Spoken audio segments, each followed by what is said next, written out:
পয়গম্বর আরবি মুহাম্মদ আরবি রাসূলুল্লাহ সাল্লাল্লাহু আলাইহি ওয়াসাল্লামের কাছে একটা হাদিস মনে পড়ে গেল।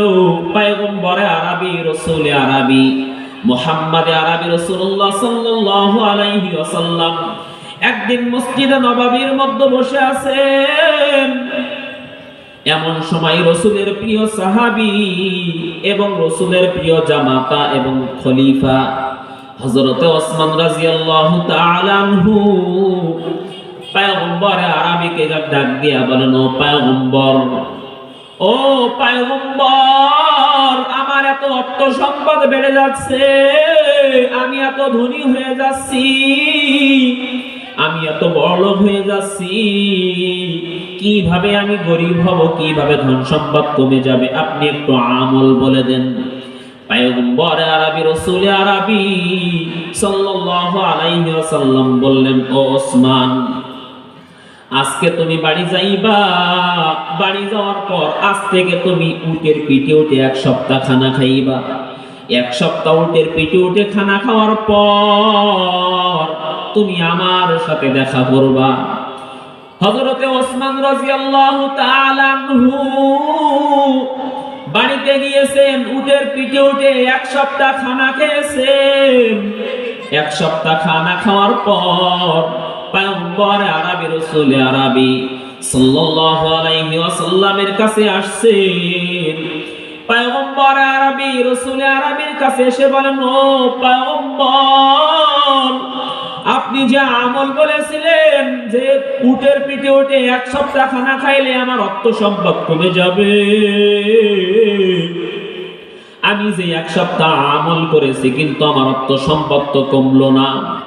পয়গম্বর আরবি রাসূল আরবি সাল্লাল্লাহু আলাইহি ওয়াসাল্লাম বললেন, ও ওসমান, তুমি যখন উটের পিঠে উঠে খানা খাইছিলা তখন তুমি কি দস্তরখানা বিছিয়ে খানা খাইছিলা?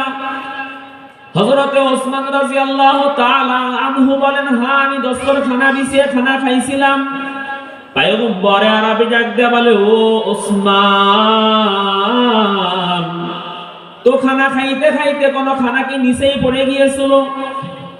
হযরতে ওসমান রাদিয়াল্লাহু তাআলা আনহু বলেন যে খানা খাইতে খাইতে এক লোকমা খানা নিচেই পড়ে গিয়েছিল। স্বাভাবিক খানা খাইতে খাইতে তো একটা দুইটা ভাব নিচেই পড়ে যায়, আমাদের যায় কি যায় না? ঠিক তেমনি ভাবে গিয়েছিল। যাওয়ার পরে ওসমান তুমি কি করেছিলে? হযরতে ওসমান রাদিয়াল্লাহু তাআলা আনহু বললেন, যাওয়ার পরে ওই লোকমাগুলো আমি আবার খানা শেষে সবকিছু ধুয়ে সুন্দর করে খাইলাম।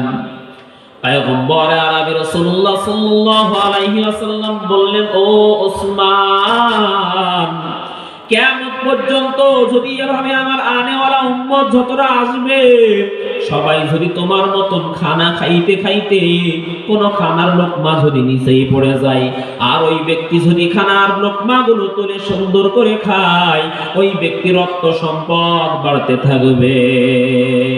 সুবহানাল্লাহ বলবেন।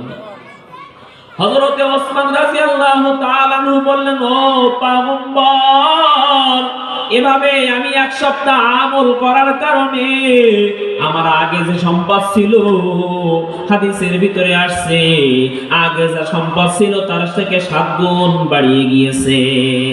আর আজকে আমরা খানা খাই, খানা খাইতে খাইতে ভাত পড়ে গেলে নিচেই তুলে খাই না, জমিদার হয়ে গিয়েছি। চেয়ার টেবিলে বসে খানা খাই, লোকমা পড়ে গেলে সেটা খাইতে চাই না। যেই লোকমাটা নিচেই পড়ে যায় ওই লোকমাটা সাধারণ কোনো লোকমা নয়, ওই ভাতটা সাধারণ কোনো ভাত নয়। পয়গম্বর আরবি বলেন, ও সাহাবায়ে কেরাম গো, যেই লোকমাটা নিচেই পড়ে যায় ওইটা থাকে বরকতি খানা, আর ওই খানা যদি কোনো ব্যক্তি তুলে খায় ওই ব্যক্তির অর্থের মধ্যে বরকত বাড়িয়া যায়। অর্থ এমন বাড়বে দুনিয়ার মানুষের কাছে হাত পাতা লাগবে না।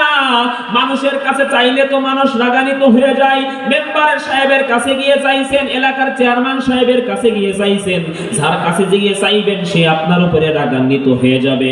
কিন্তু আমার মালিক ডাক দেয়া বলে, ও দুনিয়ার মানুষের দলেরা, আমার রব্বুল আলামিনের নিয়ামতের শুকরগুজার করবা তো কারোর কাছে হাত পাতা লাগবে না, আমি রব্বুল আলামিন নিয়ামত বাড়িয়ে দিব।